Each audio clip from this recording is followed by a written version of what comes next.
Hello, good morning po sa lahat ng aking mga viewers. Nandito naman tayo, nagba-vlog at nagpapakita ng ating iba't ibang klasing mga mutya. Pero bago ko sisimula itong aking kwentong ito, yung mga baguhan po ay huwag makalimot na mag-subscribe, mag-like at mag-share para palagi din po kayo maka-update sa susunod kong mga videos na mga upload dito sa aking YouTube channel.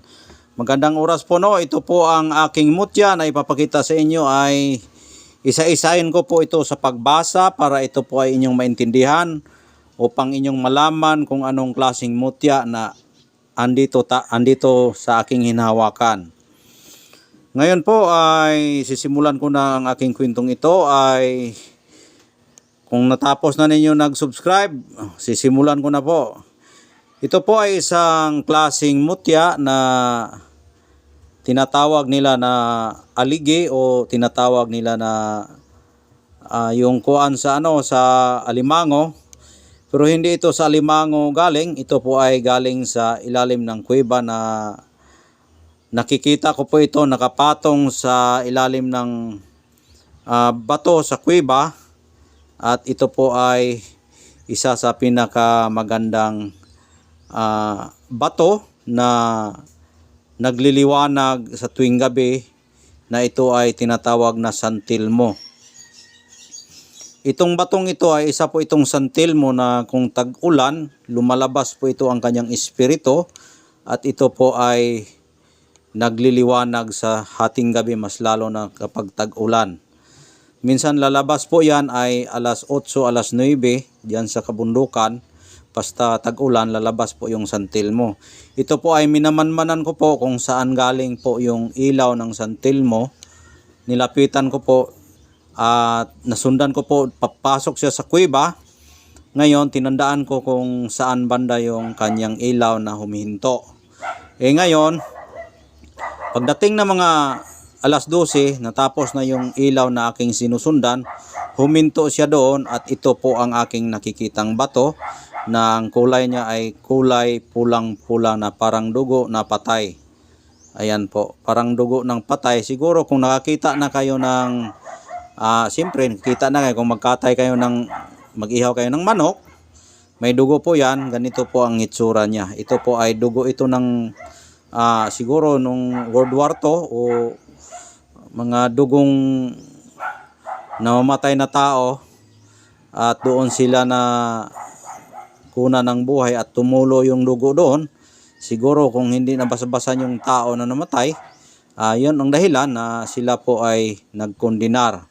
At kung malaman mo yan at makita mo yung dugo niya at mas lalo na kapag ito ay nagiging bato, ay maganda ito. Ang gamit po nito ay maganda ito sa sa paiwas sa mga kalaban, pantakot sa mga kalaban na hindi kanila lapitan sa masama. Marami namang takot sa gumagamit nito, pero kahit takot ka, kung gusto mo talaga magkakaroon ng proteksyon sa iyong sarili, mas maganda din naman na matatakot rin naman yung tao na mag-aabuso sa iyo dahil nga ito po ay isang dugo ng tao at ito po ay santilmo.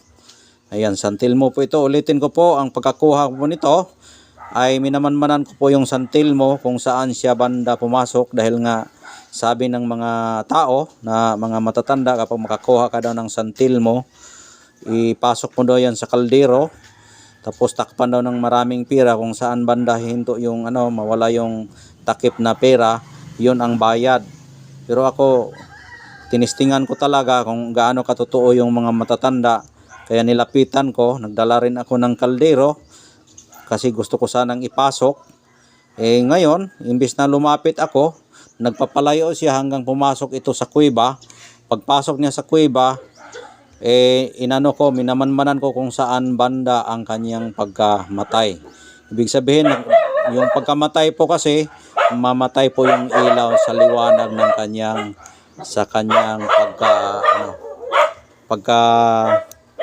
liwanag.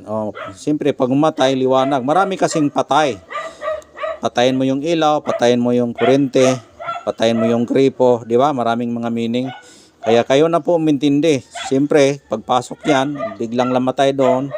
At kung saan siya namamatay, ito po ang aking nakikita. Dahil nga natatandaan ko talaga kung saan siya namatay dahil pinasok ko yung kuweba kahit hating gabi, mga alas 9, alas 10. Hindi pa yan hating gabi, alas 9, alas 10, hindi pa. Ay ngayon, doon siya mamatay. Pag flashlight ko, ito po ang aking nakikita. Ngayon, ikutin natin mabuti para kayo makakita ng maayos. Ayan, yan po ay isang original na San Telmo. Yan, dugo po yan, patak ng dugo ng tao yan.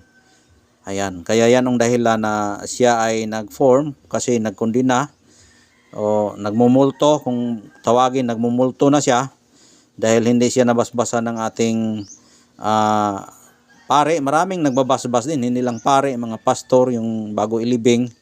At hindi sa Katoliko, pangajian, yung mag-prayer sila na sila ay sumasalangit yung mga patay. Siguro ang may-ari nito, o di kaya nung unang panahon na maraming kaguluhan, hindi na nabasbasan, namatay na agad, hindi na pagdasalan, kaya sila ay nagkondinar yung kanilang espiritu. Kaya yun ang dahilan na makakita tayo na mga San Telmo sa kabundukan.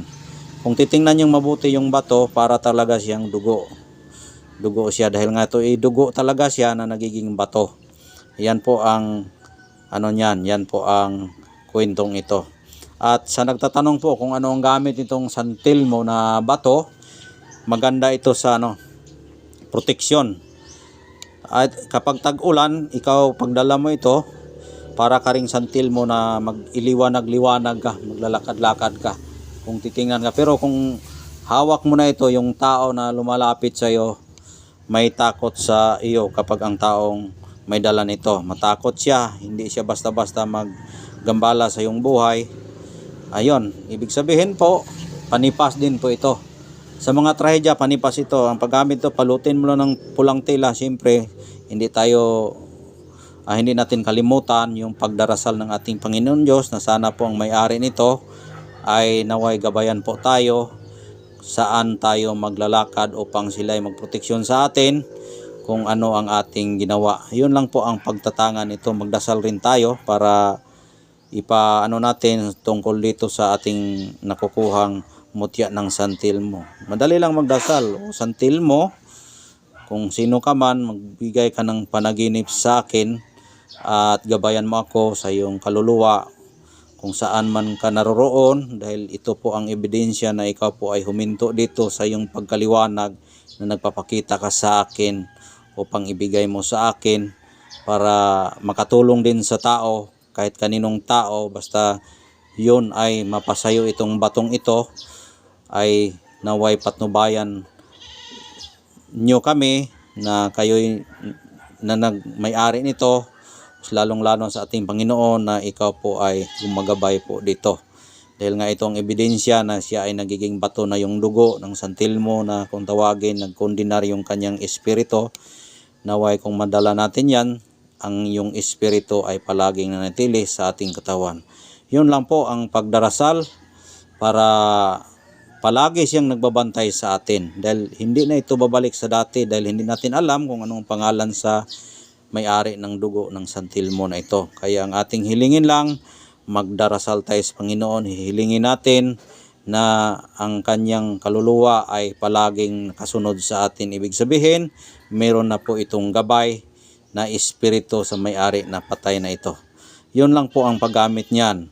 Hindi naman siguro masama kung binibigyan niya tayo dahil nga may-ari sa ating kaluluwa, kundi ang Diyos. Kaya darasal tayo. At swerte tayo dahil tayo mismo ang binigyan ng ganitong klaseng mga mutya na galing sa kanila. Hindi na tayo maghanap ng mga mutya na iba-iba kung hindi natin alam kung may espiritu ba yung mga bato na kuha ng ibang mga antingero. Kaya ito sa atin, kuha talaga natin at nakakita tayo na aktual sa ating pagkakita at nakuha natin. Kaya pasalamat tayo na binigyan niya tayo ng panahon at binigyan tayo ng karapatan na siya ay magpapakuha dahil alam niya na siya ay nakagusto sa atin dahil bihira ka lang makita at magkagusto sa iyo yung mga gabay na may mga espiritu. Ayun lang po ang aking masasabi at maraming salamat po sa inyong panonood. Naway patnubayan po tayo ng ating Panginoong Diyos, lalong-lalo na sa ating nakuhang San Telmo sa nagmamayari po nito. Maraming salamat sa inyong pagpapakita. Kung ano man ang mangyari, hindi ka namin iiwan. Nanatili ka sa aming katawan, higit sa lahat, ikaw ay maggabay sa amin at sa Panginoon ng ating tagapagligtas. Alam ko po na ikaw ay nagpapakita upang ikaw ay palaging madarasalan na sana ang iyong kaluluwa ay sumasalangit. Yun lang po at maraming salamat at God bless po sa iyong lahat.